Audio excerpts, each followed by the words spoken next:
This episode is supported by Enscape, empowering your design workflow by turning your BIM model into an immersive 3D experience.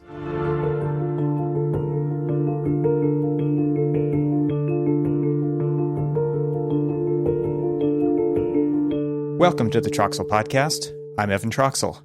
This is the podcast where I have a conversation with guests from the architectural community and beyond to talk about the co-evolution of architecture and technology. In this episode, I welcome Adam Chernick. He's the Director of Interactive Visualization at Shop Architects in New York City, leading research and development for virtual and augmented reality and adjacent emerging technologies. He earned his Master's of Architecture from Pratt Institute in Brooklyn, New York, with an emphasis in design technology, and then completed a full-stack web development certificate at Columbia University. We get into a little bit of that in this episode, and it's a pretty fascinating example of the kind of intrinsic motivation that Adam has. On his website, which I've linked to in the show notes, he says his passion is to build novel interactive applications and their corresponding UI UX. He spends most of his time in Unity solving human-centered design problems. This was a really fun conversation. I truly enjoyed it, and I love Adam's energy and excitement. And most of all, again, back to that intrinsic motivation that he has. He identified a passion, and he's doing everything he can to chase it. So, without further ado, I bring you my conversation with Adam Chernick.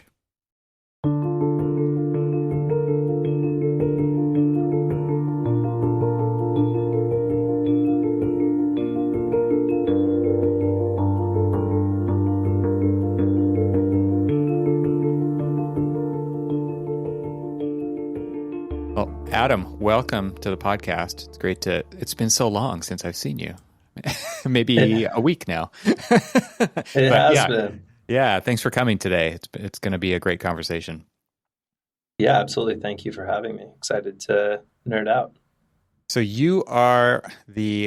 tell us your title at Shop Architects. You are the director of something interesting at Shop Architects. Yeah, it's a mouthful. The director of interactive visualization. So I lead a team that does applied research. Awesome. And you mostly are working on the software development side of things as far as like an output of that research? Correct. Yep. Right. Building mobile applications and the like.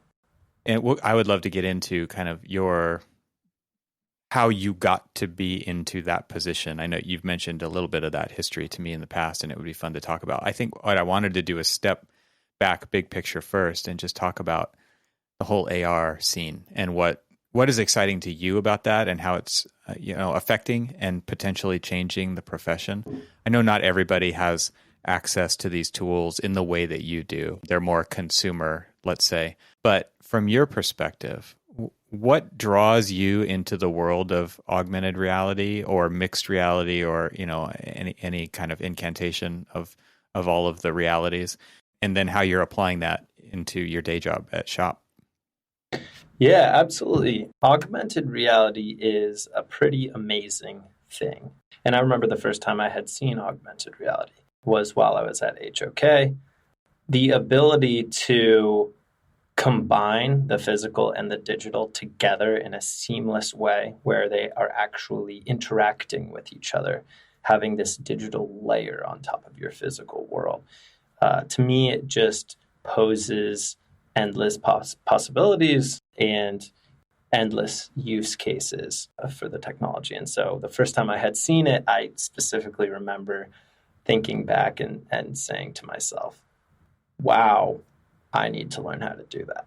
That's cool. And I mean, what's so neat about it, I've experienced many different kind of variations on the theme, right? There's like the Fight Club kind of scenario where the IKEA ads are popping up in the scene overlaid on reality. And that's kind of like a 2D or 2.5D, it's got perspective that it matches the background with some kind of a match move kind of an idea to make it feel like it's inhabiting 3D space. Then there's like the pure 2D overlay kind of stuff that I think we saw with the monocle stuff back in the earlier Yelp days where you could hold the phone up.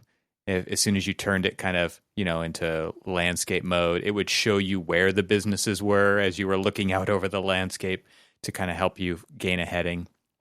And then we see the full on, hold the magic window up, which is an iPad, and the building is there at 1-to-1 scale on the site, and you get to walk up to it, around it, into it. And as long as you're looking at that screen, you're immersed in a different version of reality with 3D, geometry, what's fully shaded into that scene so that you can actually see, like you guys have done at Shop with the tower. Like there's a New York Times article, I'll put a link to it in the show notes, where you guys are holding up the iPad and you're looking at a blank site with a hole in the ground, and then the building drops in, and there it is, and you look up, and you're looking all the way up at the top of this tower at 1-to-1 scale. It's pretty impressive. Yeah, that's definitely an exciting one.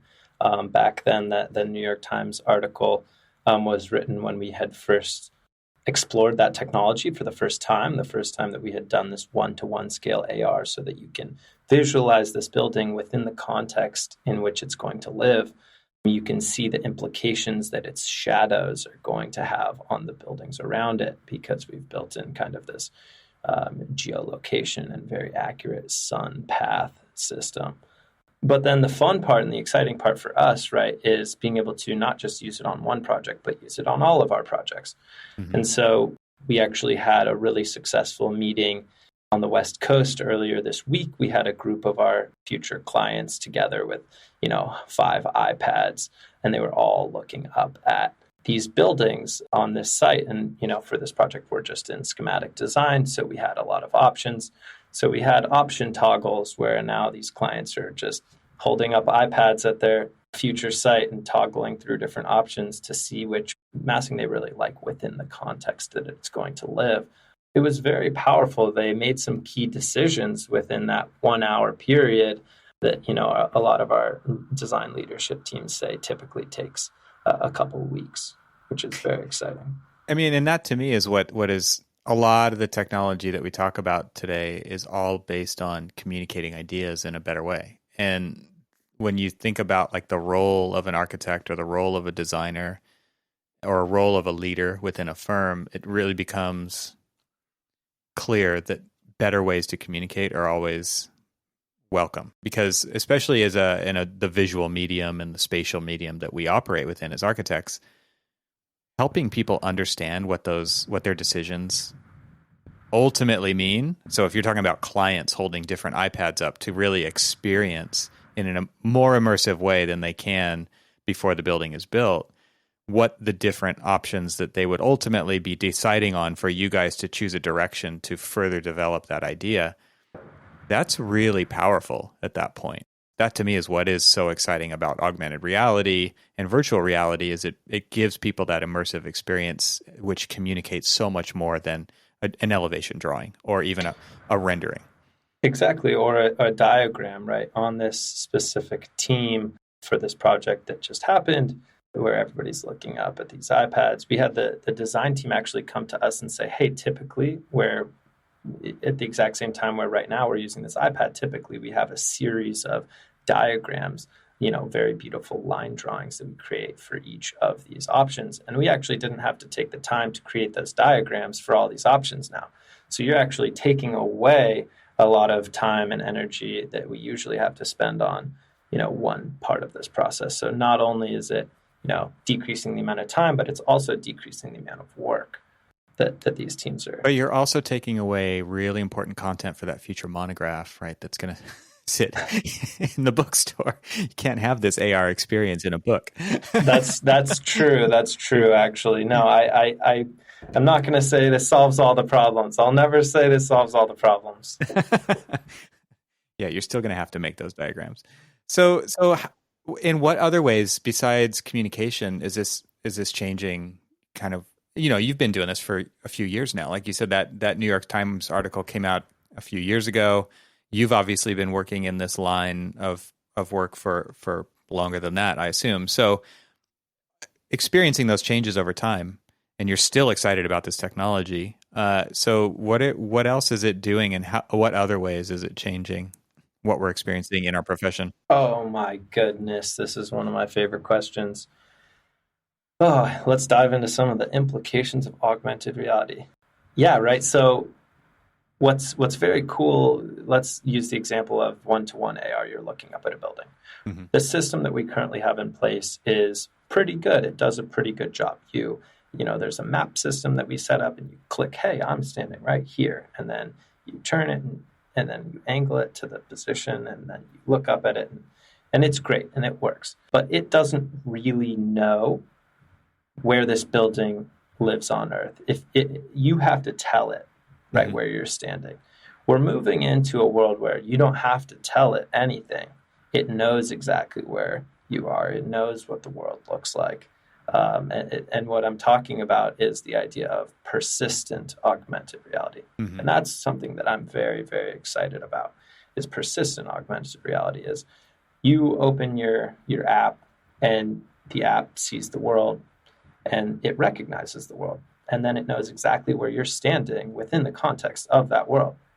And it can drop digital content that is very accurately placed depending on where you're standing, right? And now, so contextual awareness and persistence are keywords here. I want to go in two directions with this. Obviously, there's Apple's doing a ton of work on persistent AR kind of stuff. They have been for a few years now, and there's all these rumors about the Apple glasses, the wearables that are coming out, but you can see examples of real world application in the application updates that they've been sending out, over the last year, even, Mm-hmm. right? Where you can scan OCR from text from a photograph that you can take, and it can be at an odd angle on the table, and you can select that handwritten text and automatically turn it into, computer readable text, as one example. The other one is now with the maps, you can hold up your phone, and Mm-hmm. and where if you're in a location where you don't know directions because it's so foreign to you, it says just hold up your phone and just point it at a couple buildings. It sees what those buildings are, and then it knows the direction you're pointed, and it can help you in that way. And then I also think about like Facebook and Amazon and all these advertising based models where it's like the kind of context that could be dropped into your scene could very, very much be to target you as a consumer. There's just so many things possible with absolutely, this. Absolutely. Or, to target you, but also to help you, right? Mm-hmm. I do think that there will be malicious uses, but there will also be very, target's a loaded word. beneficial uses. Yeah, Right, exactly, right. Yeah, exactly. Who knows? Google knows you have a dog, and they'll tell you through this augmented and you've reality got it on system. your shopping list to get dog food, and you're out Mm-hmm. running around, and it's like, hey, here's a place right here, right? Exactly. Yeah, interesting stuff. So that's really, really cool, and it seems like maybe we should get into a little bit into this idea of wearable, because there is the idea of the magic window that you're talking about, like holding up the iPads or the iPhone. I'm wondering, before we get into maybe wearables, is that what drew you into developing apps? Is it that you already had a device that this would work with, or did that play into that decision at all? Yeah, I had a device that it already worked with, right? Yeah. And I had some tools that were incredibly accessible, and I had an incredible community of people that are so helpful online. Right, that's really what got me into development and augmented reality, is its accessibility is just I think that's huge. Yeah, I mean, it's amazing to me to think that there are millions of people that can take advantage of AR now in maybe very small ways, but they can take advantage of it nonetheless. Mm-hmm, That's incredible. So, okay, so before we get into wearables, now that you brought up kind of the community online and the tools, talk a little bit about that. What are the tools that you're using that got you interested in this, that did make it easy for you to get into the development side of things in this regard? A while back, while I was at HOK, I started with Unity, actually. It was in grad school. I actually had a course with Brian Ringley, who you had on the show. And the legendary Brian Ringley. A legend. He introduced Unity to me in this class. I was very excited about that. I saw a lot of implications with that. Pause, maybe a few months after that course was when I actually saw augmented reality for the first time. I didn't know that you could do augmented reality with Unity, which is, for anybody who isn't knowledgeable on this, it's a game engine. It's usually a typical technology that you build video games with Unity. And so it's very spatial. but then you can also write software within it. Anyway, long story short, I saw augmented reality after that course. I started researching, how do you build augmented reality? Turns out you build it with Unity. So I had taken that course, and then that's where that rabbit hole begins. That's awesome.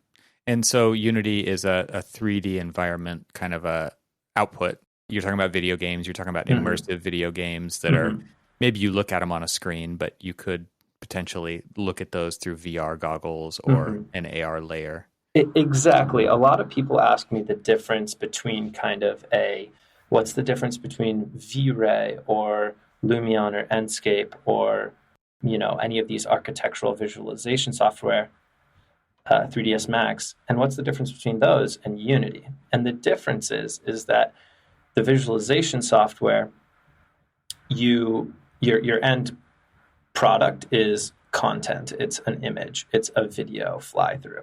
The end product with Unity is an app. You're actually building applications. So it's a software development tool. That's kind of the biggest difference here. And you can, create architectural visualizations in Unity, but you're going to be doing so through an app.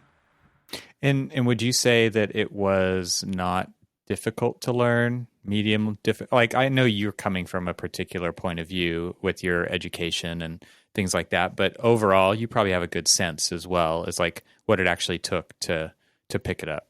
It is not too bad, right? Just like anything, it takes persistence and repetition and a lot of hours dedicated to it. But I would argue, absolutely, anybody could learn Unity. I also, Unreal Engine as well, right, is an incredible tool, and it does very nice visualizations, and you can build applications with Unreal. Both of these tools, right, are very accessible. They have a ton of incredibly good learning content online. There's a lot of kind of getting started. Build your first augmented reality app. I think I watched a YouTube tutorial. I can't remember what year, a lot of years ago, that was build your first augmented reality app in under 5 minutes. That was the title of the YouTube tutorial. And it's true.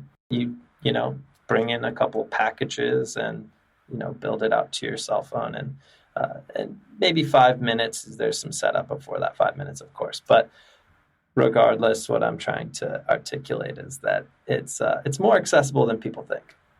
And it's probably the same YouTube video that developer at IKEA used to develop their whole catalog now is running in AR on iPhones, on Android devices, because now we're seeing the marriage of hardware and software with the incredible camera systems, with depth sensing, with LiDAR, you name it, like on the computer in our pocket, is bringing the ability for really accurate positioning and scale and shadows and lighting and all of these previously computationally intensive. I guess they still are, but we don't notice them as much, happening right there on the fly. And it's absolutely incredible what is going on in the very much consumer space, but also in the profession of architecture.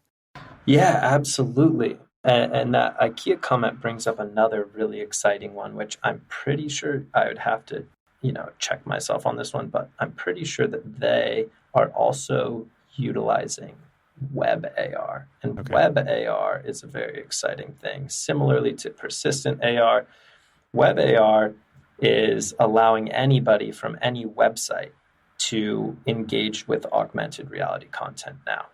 And both Apple and Google are pushing their own kind of web AR components, which are very easy to use and are very, very, again, accessible.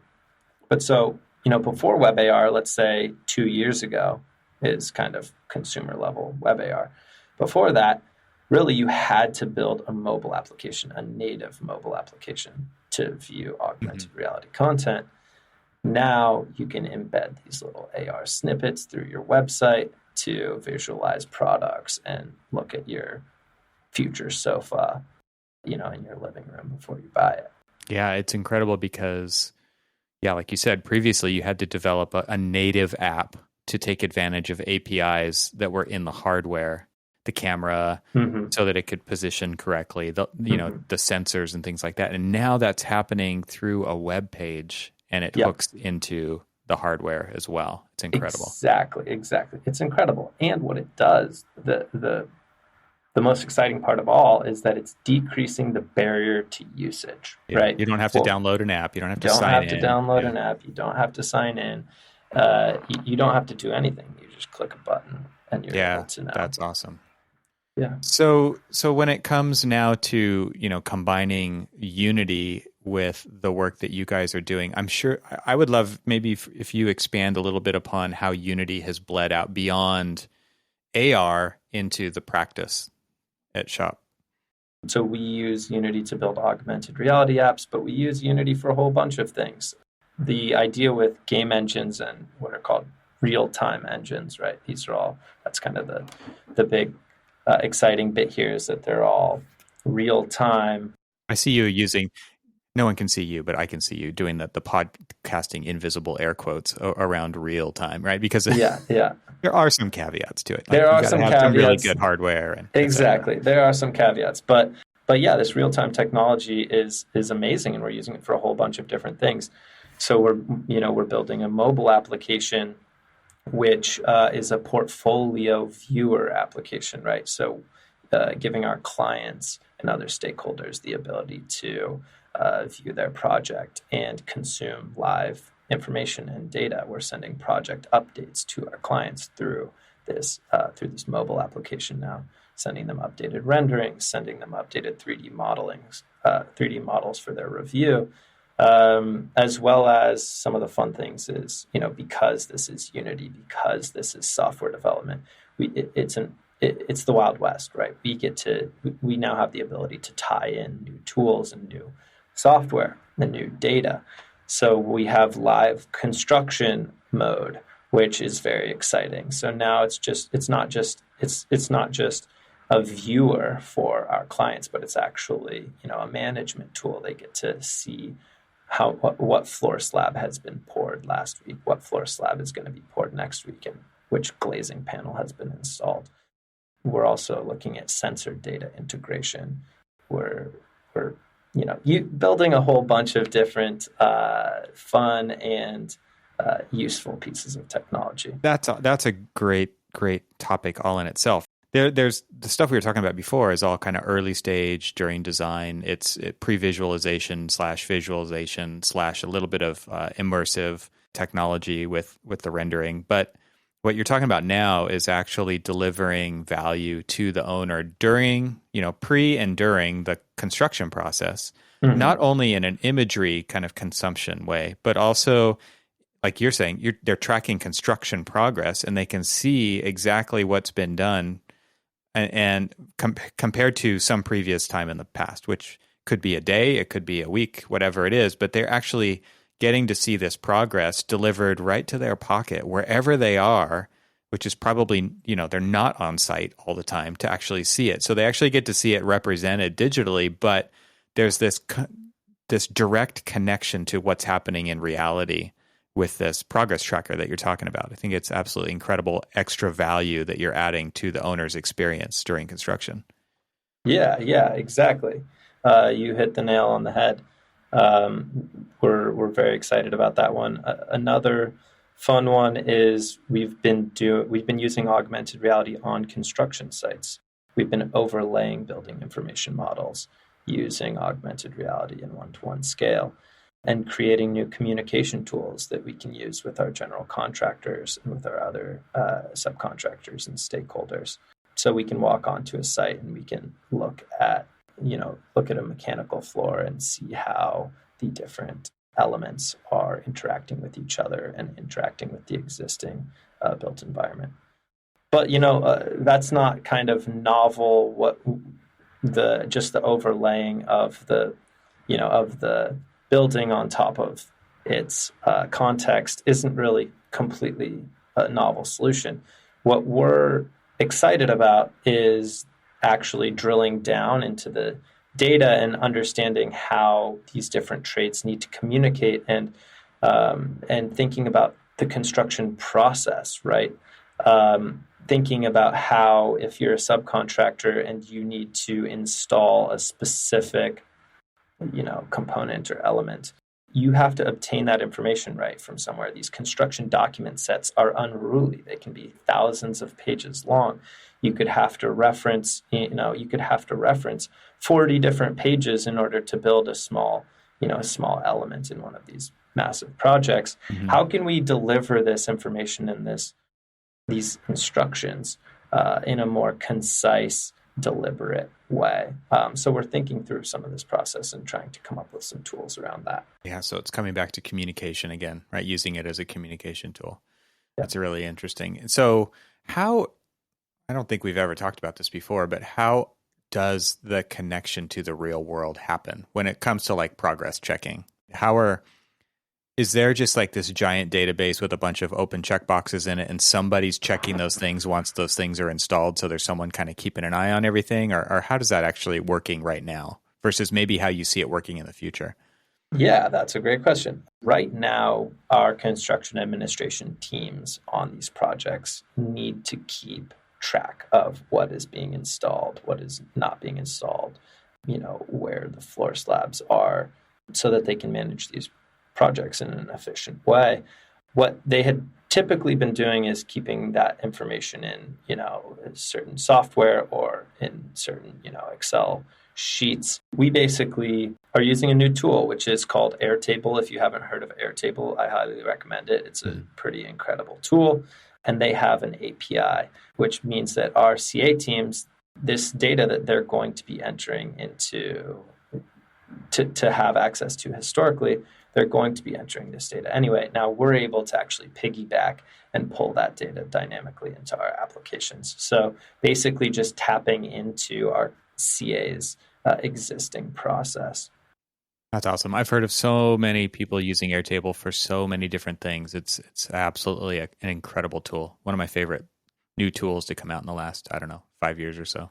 Yeah, it's pretty incredible. And then to touch on your second question, what would be a better process? Because manual entry is one thing, but I think eventually we'll get past manual entry or at least shared manual entry, which I think is going to be a big deal. There's a lot of incredible tools like Procore, right, where the general contractor is tracking a lot of information and submittals and RFIs and tying all of that directly to the building information model, right? We've explored ways of pulling that data directly from the Procore API or from a different project management tool to display that information in these applications in a more dynamic way. It seems like there's a tie-in to the last two previous episodes, which touched on the reality capture side of things with some computer vision kind of an aspect where cameras on site everywhere with their mobile, whether one's attached to a spot, agile robot, or one's attached to the job site somewhere. And there's the potential for computer vision software just to be running all the time and being able to classify objects because it's been trained to do that. And once something's been put in place, it's like automatic, flips a switch. Now it's part of the pipeline to show to the client that it's been put in place. Seems like a normal mode of a future timeline that seems possible. So when you go, let's finally get back to this whole idea of like wearable computers, because we've been talking about iPads and iPhones and Android devices that are in your pocket or in your bag, but are you excited about wearable types technologies with AR? I absolutely am. I'm incredibly excited about it. I think the HoloLens 2 is an incredible piece of technology. The HoloLens 1 was an incredible piece of technology. I haven't gotten a chance to dive too deep into the Magic Leaps or the, lower computational power AR headsets. Mm-hmm. But I'm incredibly excited for, the potentially inevitable Apple AR glasses or, maybe Google will do it. Whoever does it. Very, very excited for that. I think there's some key technology that needs to be pushed a little bit further before that is going to be possible. But that's another big reason why I have picked this path very deliberately for myself, is I think that that's an inevitable future where we're going to be overlaying digital content with these wearable glasses. And, I think it's going to be pretty fun to be able to help build that. And you're not going to have to pull a device out to see the things that we're overlaying on reality. Like that to me is what's so interesting about it, is especially with the really lightweight stuff. Like we're seeing it with Snap and like their new partnership with Ray-Ban, right? Like there's a fashion element to it. There's a kind of functional aspect to it of, Ray-Ban sunglasses, right? People wear sunglasses for a reason. And these things being completely untethered, right? Like to me, that's where we're really talking about here. We're not talking about a VR headset that is tethered to a high-powered computer. We're talking about, like you said, lightweight, more lighter weight computationally computers that you can bring with you that either are embedded in the goggles or the glasses itself, or it's something that's like attached to your hip or whatever. I mean, I've worn the Magic Leap headset, the original one, at a trade show, and I thought it was incredible. Like it really is incredible to be able to walk freely and not have to worry about running into any obstacles, because you are overlaying something on the real world because of its camera system and its positioning, and it's kind of doing that 3D tracking the whole time. And you could look at a scale model that sat on the table or on the floor, and you could get up really close to it, or you could step back and you could walk around it. Or you could load in something that was full scale and you could experience it at full scale inside of a conference center. But it's a tall building, and like the background, the roof, the ceiling of a conference center kind of disappears when you overlay a building on top of it. So it almost doesn't matter. Like you don't have to be on site to experience the stuff that you're talking about. And I think that's kind of an important distinction to make, even with AR, where it is overlaying a digital layer on top of the physical world, doesn't mean you need to be in the right location to still experience it fully. Absolutely, absolutely. We have in our application, we have what we call tabletop mode, right, where you use augmented reality just to drop a small version of the model on a table, and you can walk around it. It doesn't have to be one-to-one scale. We also have in our application what we call orbit mode, which isn't augmented reality at all. You just use your thumb to spin around the model and zoom in and zoom out in a relatively intuitive way. You can consume this information in a whole bunch of different ways. It doesn't have to be one-to-one. Let's take a moment and talk about the sponsor of this episode. Enscape is a leading real-time rendering and virtual reality tool for the global AEC market. It plugs directly into your modeling software, giving you an integrated design and visualization process. With Enscape, you can render in real time and walk stakeholders through your rendered model with incredible ease. Now buildings can be experienced long before they're built. And I have to add here that it's fun to use. Seriously, you cannot underestimate this. It's what makes this tool so amazing. This is something that most CAD and rendering programs can't claim. It democratizes your ability to create beautiful renderings at any time during the design process and use it as a tool to make valuable decisions during design. And as my friend Clifton Harness of TestFit says, it's one of the few well-established companies open to innovating in AEC. And you can see the outcome of this, where his company recently showed off how they were able to take advantage of the new Enscape SDK to incorporate the real-time renderer with TestFit. More than 200,000 unique monthly users from over 150 countries use Enscape to envision better designs. Don't be left out. To learn more or sign up for a free 14-day trial, visit enscape3d.com/TRXL today. That's enscape3d.com/TRXL. So we don't need special hardware like we've all got the phone already. You kind of already know how to use this technology. I mean, people, because they know how to pinch to zoom and they know how to scroll by swiping and they know all these kind of gesture-based maneuvers on the glass itself, like you said, you can just orbit. If you go into orbit mode or tabletop mode, like you just hold the thing up and it becomes your magic window. Like these are the low barriers to entry that I think are so exciting about this technology in particular, is how like you just hand somebody a device, or they just pull up their device, they scan a code or they type in a URL and boom, it's there. Like there's no learning curve to that. And I think that's what is super powerful about this technology. I absolutely agree, right? There's a saying, Software and user experience is like a joke. If you have to explain it, it's probably not very good. Nice. I have not heard that one, but that's And good. I'm probably the last person to hear that, but yeah. And so that's really what it comes down to, right? Is making these applications so user-friendly and intuitive that anybody can pick them up and feel very comfortable and confident with them. It's obvious. It's got to be obvious. Yeah. And obvious is hard. Like you still have to get to the point where you can remove enough things from it, I'm sure, that it's obvious exactly how to use it.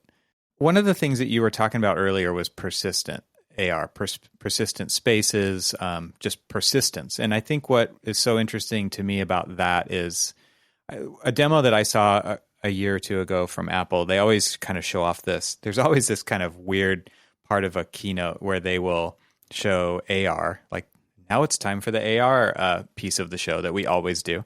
And it's always video games. But I thought what was so interesting, I want to say it was Lego. And they had like basically created this Lego city on this giant tabletop. And there was a few people walking around the table with an iPad, and they were interacting with the augmented reality model that was sitting by like tossing little bombs into it or by moving little cars around. And what's interesting is everybody else was experiencing what the other people were doing as well as doing things themselves to the same scene. So here's where it gets persistent. Everybody's like, okay, we're done playing this game for now. But then we go back into it later and it's in the state you left it. And that to me is what's so interesting about persistent AR is that it remembers its previous state when you pick it back up again. I think there's huge potential there for architects, right? Talk about the design process is one piece of that, but for like the way that we communicate things and the way you're talking about presenting construction progress to an owner, it's really interesting to kind of think about this as linked to a timeline or it's kind of like picking up a book and like, where did I leave off? It's still there. It's kind of like that sense of a construct in my mind. Yeah, exactly. Yeah, we're working through another kind of interesting one to exactly aligned with what you're talking about now is we're developing some software right now that is a persistent spatial note system, which is exciting, right? And you can already imagine the implications on a construction site where, instead of taking a photo and making a note, you're actually dropping a persistent note at that location in the world, and you're leaving a note there and you're tagging somebody so that they know that they have, something that they need to look at and review. But that note is not just tied to a two-dimensional space on a potential PDF, but it's actually tied to that location in the world. So if somebody comes onto the construction site, opens up their phone and looks around, they can see these sprinklings of notes and they know which ones are assigned to them. Time to go on an adventure and find all the notes that are assigned to you. Exactly. Well, that's really cool. That's interesting to think of it as a way of you can pin a digital asset to a physical one in the real world. Mm-hmm, mm-hmm. Yeah, that's really cool. So what are you excited about with where things are headed in, I don't know, maybe in the wearable or in the, the future developments of AR? What's exciting to you? Yeah, I think the wearables are definitely one that I'm excited about. I guess the thing that I'm most excited about is just the endless possibility and the momentum of augmented reality and the momentum of investment into this space is very exciting to me. More and more technology companies are coming out with a Unity software development kit, right? There's just this tidal wave of new tools that you can connect together, mm-hmm. right, in new ways. And it creates this opportunity where with a little bit of vision and, being embedded into an industry pretty deeply, you can see a pattern that it could be beneficial. Oh, there's this tool over here that Autodesk developed and Unity developed this tool, and we can tie that into Airtable's API and tie that over into, this other project management system that we have here. And then, we can grab all of our user base out of Microsoft Outlook's API, and we can tie it all up into some, new, interesting, very useful tool. All of these tools being able to connect now, it empowers us as AEC and technology firms to not use what these technology companies, these out of the box tools, what they assume that is useful to us, but we get to decide, and we get to figure out, and we get to build what is truly useful to us. And I want to put a big asterisk on that, because we're not trying to recreate the wheel, right? We're not trying to rebuild something that we know a development team of 1,000 people are building, and they're doing an incredibly good job. What we are trying to do is stand on the shoulders of giants and connect new tools and figure out new ways that we can communicate in these projects to save time and make better architecture. I think there's something to be said for companies that are willing to put the R&D effort into doing that for that reason, right? Like there's a ton of examples of people out there who are either at the mercy of the large software vendors because they're not willing to do that kind of development to build the custom tools that they need on a daily basis, but they'll also just complain about it instead of doing something about it. So you can feel at the mercy and you can complain about it, but that's really not going to get you anywhere unless a lot of people jump on board and scream about the same things, right? To get to the top of the issue list on Revit, for example. But you guys are taking a really proactive stance in building custom tools to scratch your own itch today. Absolutely. And that comment wasn't to put down any of those big technology companies that are building those out-of-the-box tools.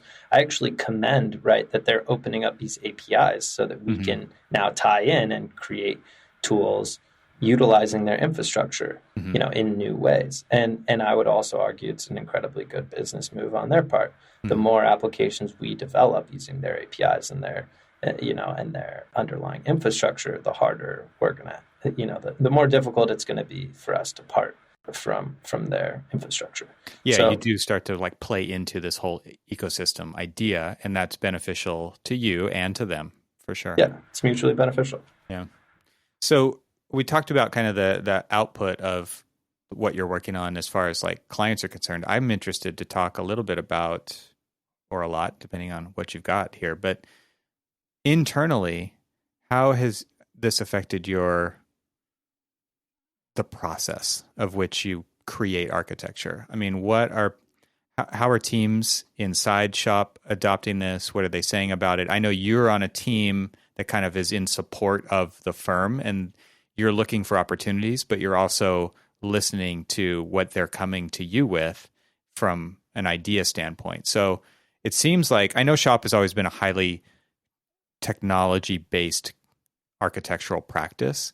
So maybe it's more of an anomaly than not, but as far as that goes. But I'm just wondering, like, how is it going? What's the experience behind the scenes for how this is helping the practice move forward? That is, another great question and an exciting one, right? What's fun about leading a research team is that you have skeptics, right? And I would actually say that, Shop and Shop's leadership are incredibly on board with new process and new technology, right? That's kind of the ethos of Shop themselves. It's always been there. Always be on board with, finding new ways to innovate. But of course, as with any company, right, there will be people that kind of initially jump on board and they see the value very early on, and there will be some people that don't see the value right away and need to be convinced.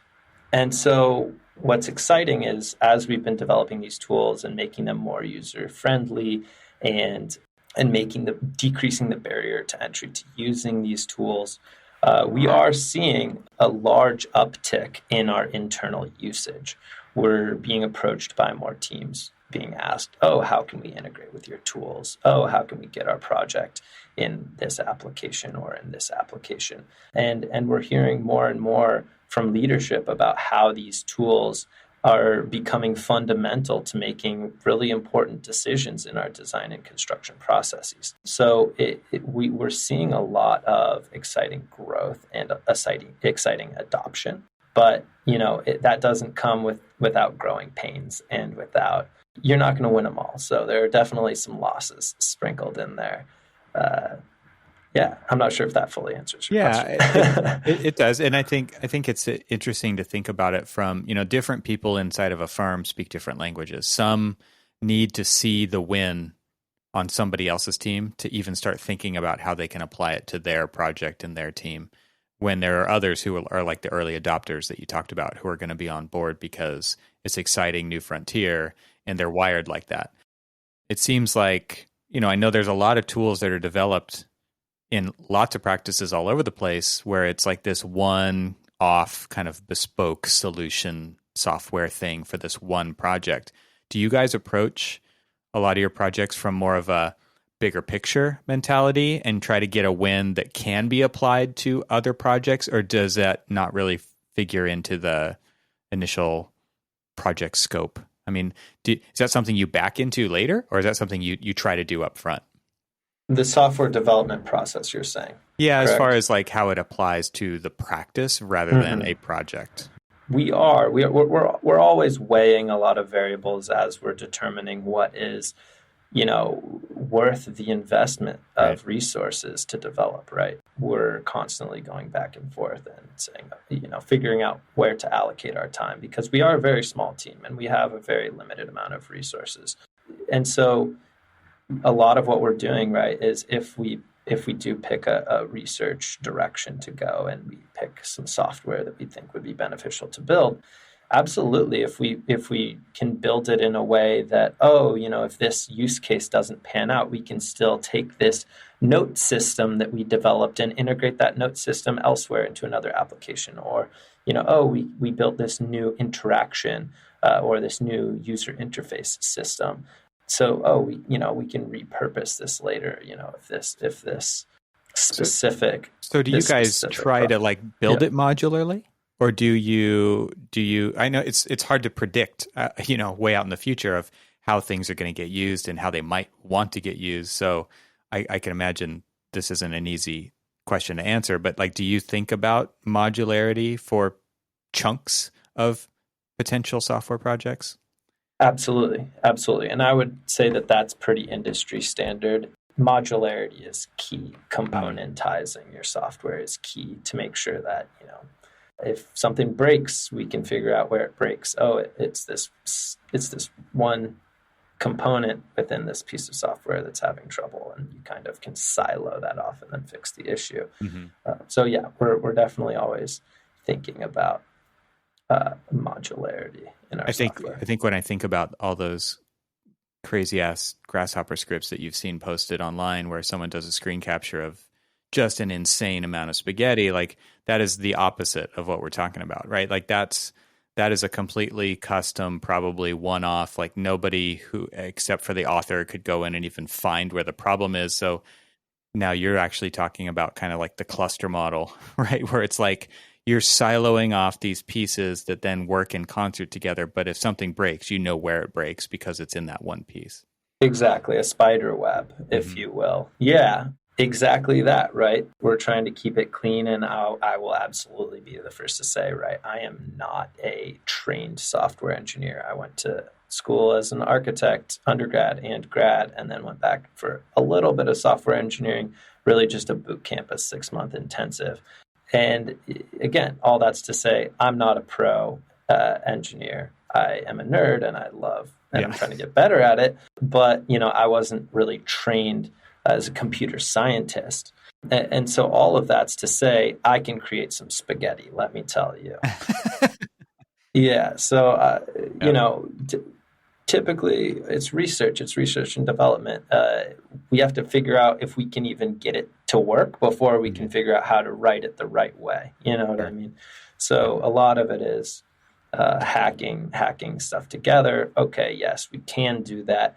Now let's kind of move backwards a little bit and do it right. Yeah, back when I was in school, it was called the study model, or this is like your sketchbook, right? This is you're prototyping ideas And then if it proves itself, then you're going to go back and do it better, or the quote unquote right way. Maybe not, but yeah, there's exactly. Exactly. You don't want to allocate all that time if it ends up not working. But I think this is a big hang up that I've seen in the industry, which is, well, if we're going to allocate time and resources to do this, then it needs to be the most useful thing ever. It needs to prove itself out over time. And that then paralyzes people from being able to actually do that, because someone like yourself is going to say, that's not the process, right? Like, we can't do it that way. We're not going to do it perfectly the first time. It's just like designing. We're going to learn by doing the thing. And through that discovery process, we'll end up somewhere, and it might not be where we thought we were going to end up. And that's normal for software development too, right? Yeah, absolutely right. It's iterate, and just build. You gotta put things out there and, give people the phone and let them use the app and see how they use it and figure out if it's useful. And you gotta keep building. So how did you get interested in software development after architecture school? Or was it just, you talked a little bit about it at Pratt, right? You got steered towards some certain tools, but okay, it's capital A architecture. You work at a capital A architecture firm. You guys build some great stuff. You're a key piece of the team that makes those things happen. But you're spending all your time developing software to enable that to happen. How did you get steered in that direction?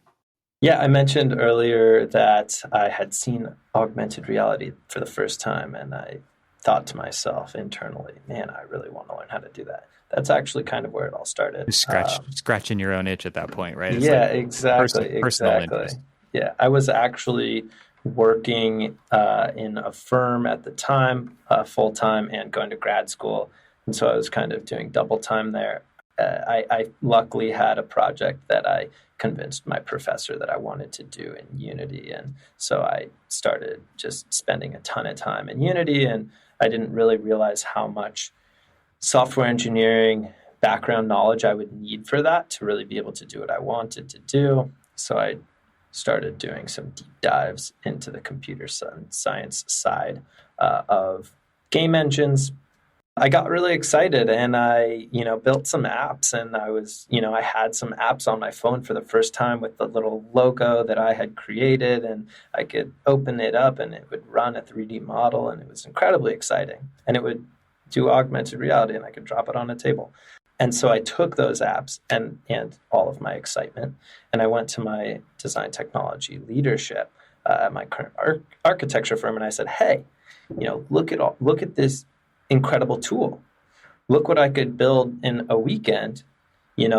This is mind-blowing to me, and I think that it would probably be pretty useful to our clients. What if we were the first architecture firm that could build a custom application for every single client, and we could show them their projects in 3D and 3D and in AR, and give them this comprehensive understanding of their projects in a new way that no other architecture firm has done, and it's accessible and it's easy and it won't take that much overhead. This is kind of my argument, right? And I was apparently excited enough for them to create me a new job where I got to develop augmented reality and virtual reality applications full time, which was amazing. And that was kind of my first foray into, writing code all day, every day. So this is while I was at HOK. I loved that job. I loved my team there. Greg Schleusner and James Van de Zandt were incredible, and Conrad Sabone, who mentored me through a lot of my early software development learning. Big shout out to Conrad. Yeah, so I learned and I failed, and I had a really hard time, and I didn't really know what I was talking about. And so I wanted to get better, writing code nights and weekends, trying to grow my skills. And I realized that without that kind of fundamental CS computer science background, I really just didn't know a lot of the fundamentals that I needed. So I decided that I wanted to do this boot camp. That's when I went and did this 6-month intensive program. And that really, really helped me along. And then I came to Shop and got to help build a team that just builds applications and the rest is history. I'm so glad you told that story because it points out a couple things that, as far as a firm having kind of this proactive approach to saying, this guy's got the passion for this. He's intrinsically motivated to make it happen. He's spending nights and weekends doing it. That's going to help us as much as it's going to help him, and giving you the runway to do that, which I think is incredible because that you don't see that everywhere. That's for sure. A lot of times people are looking for somebody to, be a warm body in a seat to produce drawings and not do something out of the normal category of an architect. So that's incredible. But then also you kind of get into this, what does it actually take? Because when you started off on this, you had no idea what it took to actually do it. And so you learned through failing, and I'm sure successes as well, that you needed to go back to school and get a little bit more. So I think that's also an important story to tell because there are going to be people listening to this who are wondering if they can do it too. And so this is one example. I'm sure there's many others where people maybe didn't have to go back to school because they didn't have the same experience that you did. But that to me just really points out that you've got to be serious about it too. Like it's not just a nights and weekends thing for everybody. It's also something that you can dedicate more resources to and get more serious about. And there are pathways forward in this profession to do the work that you're doing if you're willing to take those steps to do it. Absolutely, absolutely. And another thing that I'm excited to mention is that more and more architecture firms are hiring, quote unquote, again, game developers, right? Mm-hmm. People with Unity knowledge, people with Unreal knowledge. There's more job postings at AEC tech firms that request Unity knowledge than ever before, mm-hmm. right? That used to never be on a job description. And so that's, very exciting is that these large firms around the world are seeing the value that these tools are bringing. Yeah, and it is an incredible story, your personal story, but also I think what this technology is doing in the field of architecture and construction. So kudos, man. This is a great story, and I'm appreciative of you for sharing it because I think this is something that a lot of people will be really interested in hearing your experience on how you got to where you are, and that there are firms out there that are hiring for this type of work. I think it's absolutely incredible. And it starts to make you wonder where the future of an architectural education will need to be so that it's not training people for the jobs of yesterday, but it's training people for the jobs of tomorrow. And it sounds like you found a program that helped you get there. Yeah, absolutely. It did. And, I just want to reiterate how thankful I am that I had mentors and colleagues who also saw this vision and they saw the potential of this. And they, I think it's important to latch on to people who share that vision, people who believe in whatever it is. I would say technology for me, but believe in whatever it is that you're excited about, right? It's important to have those people around. Yeah, we talked about this the other day, but this leads me back to a great mentor manager that I had when I worked at Apple. And by believing in you and your passion to do something is like the highest praise you can get from a leader wherever you work. And his words to me were, look, I think you could do anything. I think you could do whatever you want. My job as your manager is to get out of the way and help you make that happen. So remove roadblocks, remove red tape. You tell me where you want to go, and I'm going to help you get there. And that to me those are the types of people that you're talking about when you're talking about the mentors that saw that vision, it's not that it was their vision. They saw your vision, and then they did everything they could to help you make that happen. And I think that's a fantastic story right there. And we need a lot more of that in AEC. I appreciate it, and I agree, and I'm thankful. Got to keep working hard because of it, Yeah. There's with great responsibility, right? What's the quote from with great power comes great responsibility? I mean, with great where somebody has put a lot into you, then you have that responsibility. You got some big shoes to fill, and you don't want to disappoint people. But thank you for sharing your story today, man. This has been really fun. And I'll put a link to your LinkedIn page where you share a lot of great information. And I think you have a website, and obviously there's Shop, the things that are the amazing work that's going on at Shop. And is there anywhere else that you would like to lead people online to follow along with what you guys are doing? Maybe the App Store? I don't know. Where do you want to send people to just see? Is LinkedIn the best place? I think LinkedIn is a really good place right now. I think you hit them all on the head. Fantastic. Well, Adam, thank you so much for spending time with us today. It's been a fantastic conversation.